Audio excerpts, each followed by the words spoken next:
Hello everyone, I'm Professor Geek. Welcome back to my channel, and let's talk about Infinity War. I am crazy excited for it. I have my ticket all ready for Thursday night, 10:30 p.m. I will most definitely be doing a review analysis of it at some point during the day Friday. I'm actually trying to avoid the spoilers and reviews that I know are coming out now because I really just want to enjoy this film, and I got the ticket for the first showing I could just to be able to do that. I wanted to post some kind of video leading up to the film, though, just for anticipation. But I wanted to be true to my own channel's angle and slant and my own expertise in this corner of geekery. So I decided to talk about the fact that this is the culmination of everything that the Marvel Cinematic Universe has been thus far. And just the nature of storytelling that Kevin Feige and Marvel Studios have given us with this shared cinematic universe idea. Because they really did come up with it. A lot of people point to the old Universal Monster movies or this and that crossover that might have happened once or twice before or whatever. But that's not the same thing. This is a well planned out, lots of forethought, planned out shared universe where you have individual films telling individual stories, but they also double as chapters in a greater universe-long saga. And that's just a brilliant thing. So I wanted to talk about the importance of that and really what a genius creation that is and how it affects our mythology and storytelling. One of the pillars of my channel is that a culture is affected by its stories that it tells itself. Mythology, of course, we know that mythology and our culture stories are a reflection of that culture, but at the same time, they have a great power to affect that culture as well and to help shape it. And that's just a basic truth of mythology. Any type of mythological study you begin, you run into that truth. But if the stories shape a culture, then a culture's manner of storytelling affects those stories. Let me explain what I mean. Perhaps the oldest recorded storytelling technique we find in history are the cave paintings. Cave paintings in Altamira or Lascaux, primitive man painting on the wall, either to commemorate certain feats of hunting or to convey legends and myths or religious stories. We don't know all the details, but we do know that these vivid colors with vivid pigments were painted on cave walls, uneven cave walls with crags and corners and nooks and all of that, and they would have been viewed in the caves by primitive man by torchlight or by firelight.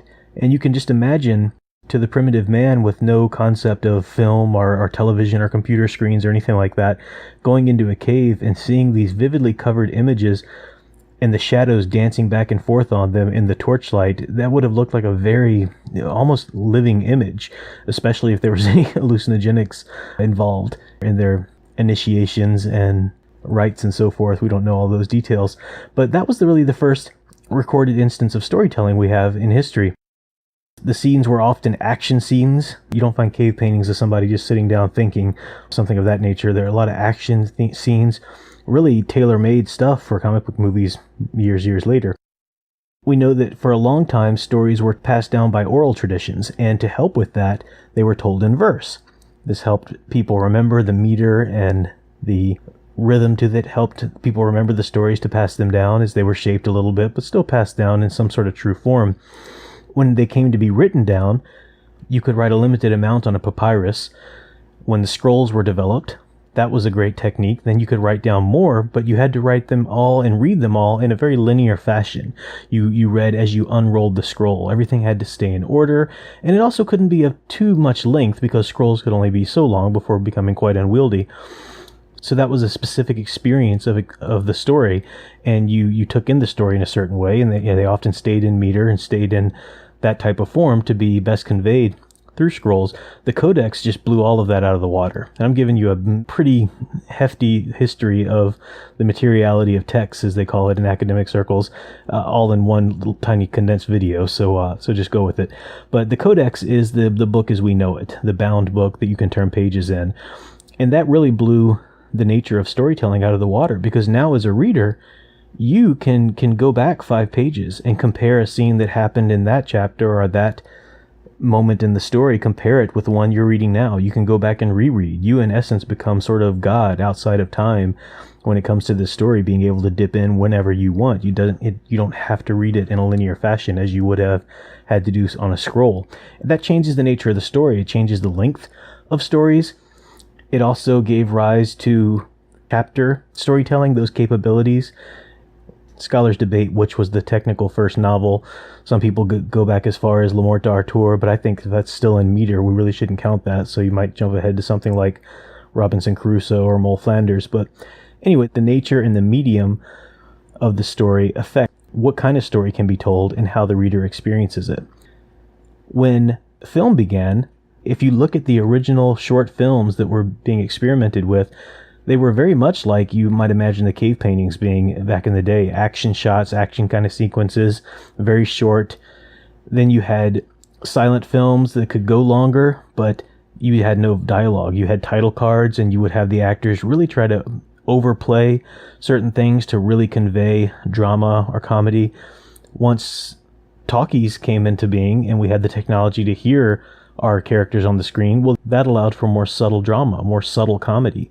So again, it changes the nature of the type of stories that can be told. It expands that, and it changes the way we experience them. The same thing can be said for going to color films, television, that capability. You get more of a short story type element to episodes of sitcoms and such.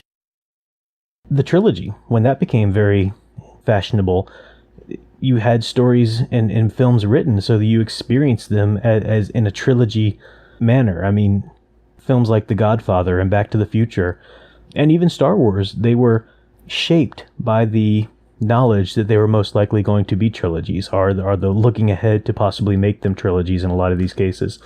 And that shaped them into a type of story, a 3-act trilogy rather than just one single 3-act film. Kevin Feige and Marvel Studios just really blew this entirely out of the water with the idea of the shared cinematic universe. And really what it is you have Kevin Feige, a huge comic book fan, trying to make the live-action, on-screen portrayals of these characters in these universes as close to the comic books themselves as possible. And of course, comic books are just a giant shared universe, people crossing into these stories back and forth all of the time, in one big, larger continuity overall. And it's just amazing how they pulled this off with the Marvel Cinematic Universe. It's amazing because so many people have tried to do it and failed. Warner Brothers DC have certainly failed, just trying to jump the gun. Universal has certainly failed trying to make their new monster universe, dark universe, or whatever they were going to call it. I think perhaps the only example of a shared universe that has done quite well in terms of artistic value is the Conjuring universe, James Wan's films there, and continuing to make new movies that build off of different aspects all set in the same universe. That's a pretty cool phenomenon and creation there, although horror doesn't have the broad of an audience as superhero films do. So we're nearing into Infinity War, which is just the culmination of this great movement and these great many 10 years or so that we've had these wonderful films.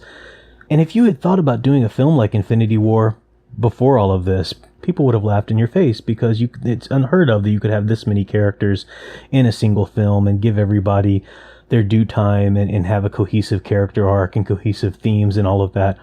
But they proved it can happen. It can happen in this new storytelling form called the cinematic universe, and you can see that Marvel Studios has learned some of its lessons along the way. I mean, they've had some missteps here and there, but honestly, even their missteps, I'll take those any day over a lot of other studios' best feet forward.